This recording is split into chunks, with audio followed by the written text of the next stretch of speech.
Croatia make it through to the last 16, but Scotland, they're going home. That's right, it's the conclusion of Group D in Euro 2020, and we'll talk about it next.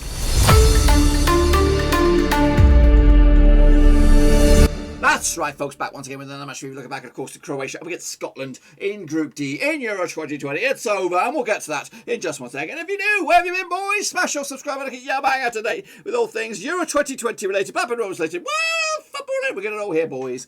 Under one risky, that's right, of course. Yes, Scotland are going to go home. Well, they're already at home, but of course they're packing the bags and of course going to return to their normalities, normal lives now. They're on their way out after a spirited display, but ultimately their mistakes in day one match run against the Czechs have bit them in the arse. As for the Croatians, they bounce back and of course are in the mix now to go deep in the competition. We'll take a look at that in a minute. Big shout out to the VIPs. They are the Patreons. Well, well, of course, big shout out to the Patreons. Of course, if you're new and interested, check out the links in the description. Here we go, lads. Take a look back at, of course, the match, which was a bit of a shit show in the end. 3-1 win for Croatia at Hampden Park. That's right, in Glasgow. See you, by the way. Yeah, what can we say about that? Nikola Vlasic opened up the scoring for the Croatians on the 17th minute to put Scotland on the back burner. Even though a bright, positive start for Scotland looked like they were going to give them a good count for themselves. But ultimately he didn't. So they took an early lead on the 17th minute before Callum McGregor gave Scotland hope heading into half-time on the 42nd minute with a banger as well to make it all square at half-time. Into the second half, though, Croatia, of course, the cream always rises to the top, and when you've got a player of Modric's ilk, whether he is 40 or 50 years old, I don't even know how old he is, he's still got that pass about him, he's still got that vision, and he's still got that shot. And an absolute zinger of a goal as well. 62nd minute, put the game right back in Croatia's hands before Ivan Perisic, another quality player, again, which Scotland could do with half of one of those players, just to give them a bit of a nous. But 77th minute was the cherry on top, and Croatia were heading into the last 16. Not only did they go last 16, but they made it through, of course, as runners-up, of course, so they might have landed a favourable little draw as well. Take a look at the stats here. Just 34% possession for Scotland, 66 in favour for Croatia, 11 shots apiece, 6 shots on target for the Croatians, just 3 on target for the Scots. That's, again, shows you the quality with the shots. We'll have a look at the shot grid in a minute. Corner kick 7 of 5 again. Passes 308 for Scotland, 643 for the Croatians, with an 88% success rate, 78% for Scotland. Aerial duels won by Croatians as well, pretty much hands down the better side tonight, even though Scotland, you know, they're about 3 or 4 players shy of a quality team. I think they really need, I don't know what McTominay in defence is wrong. It's just the defence was problematic for Scotland today. I was trying to sugarcoat it, trying to make it sound good, but no, they've got square pegs in round holes at the back, and they need to find another striker as well to put the ball in the back of the net to maybe to patch it. They've got some good quality individual, like certain players like McGinn's quality, of course Robertson, Tierney are good. Again, it's not fair that you've got two really good, right, I'm talking excellent left backs, and having to play one of them as a left-sided centre-back, I don't think it's ideal in the end. And again, McTominay playing him as a centre-back just goes to show that we're missing some quality to make us real candidates to be in the last 16. Do we deserve to be in the last 16? No. Do we deserve to be in this tournament? I don't know. I think so. I think we're in the top 24 countries of Europe.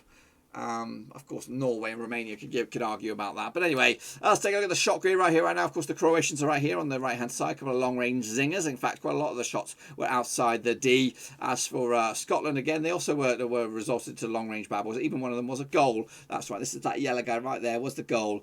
Put it in the back of the net. This is, of course, the zinger for Modric. And, of course, matey boy Perisic as well with his goal. So, as you can see, the touch, or the heat map for the Croatians, again, coming down this, actually, the left-hand side seem to be the area of success for them. That's their left, and Scotland's right. That is their weakness, of course, and we'll see it in a minute when Scotland's Scotland's on the right. Was actually it's quite evenly spread. Scotland's heat map as well. You would expect it to be down the left hand side, but I guess because they didn't have the possession, it was going to be coming down this right hand side for Scotland, and that's why it's not a common thread of coming down here. As for the touches, here is Croatia's touches. Again, a lot of possession in this defensive third as they built their progress, but ultimately they just got they played the patient game, and of course, as the old saying goes, it's not a marathon, it's not a sprint, it's a marathon.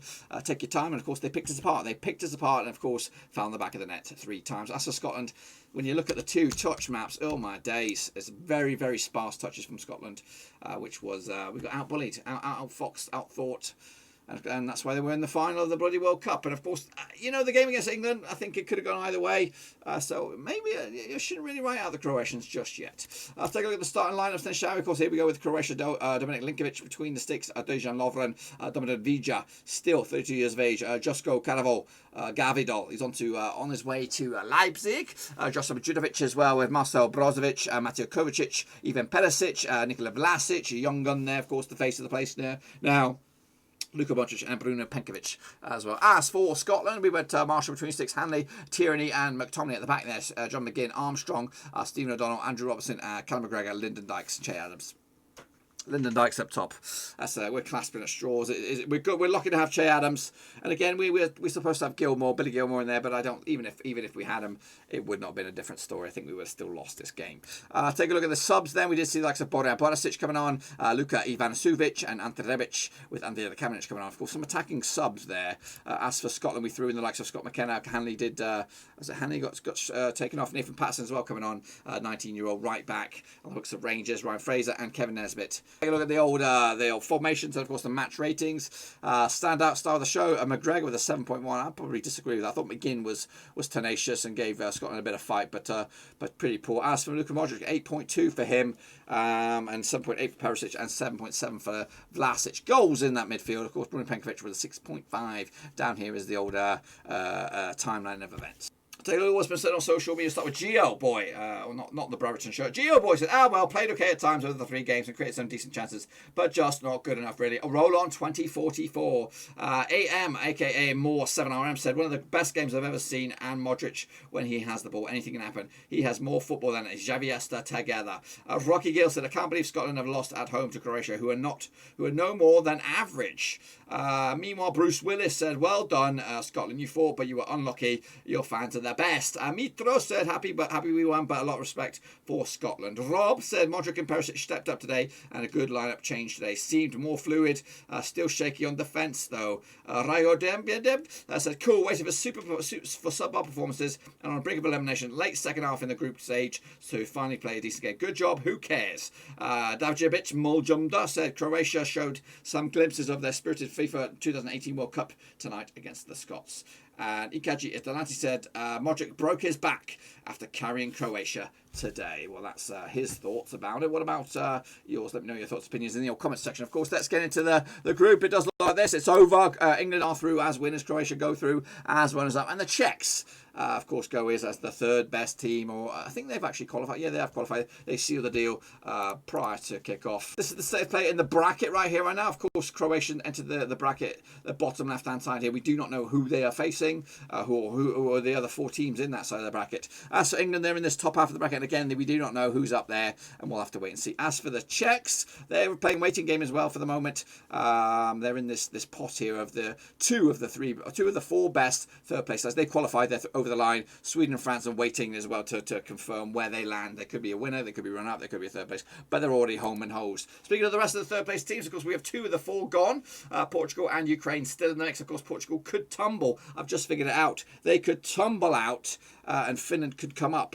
I think that's as well. If they get spanked by the French, then the Finns are back in. So again, bit of a waiting game for the Finns. As for the Spain, we'll have to see how they fare as well. Well, there you have it, folks. There you bloody have it. Of course, Scotland's road to Euro 20 has come to a close. But fortunately for me, I'm split right down the middle, 50-50. Half of me is Scottish, and of course, the other half is German, boys and girls. But we're still in the mix, of course. We're going to go the distance. Euro 2020, the name on the trophy will be Germany at the end of it. I'll see you with the next one. But until then, smash your thumbs up, smash your subscribe. And until then, I'm out!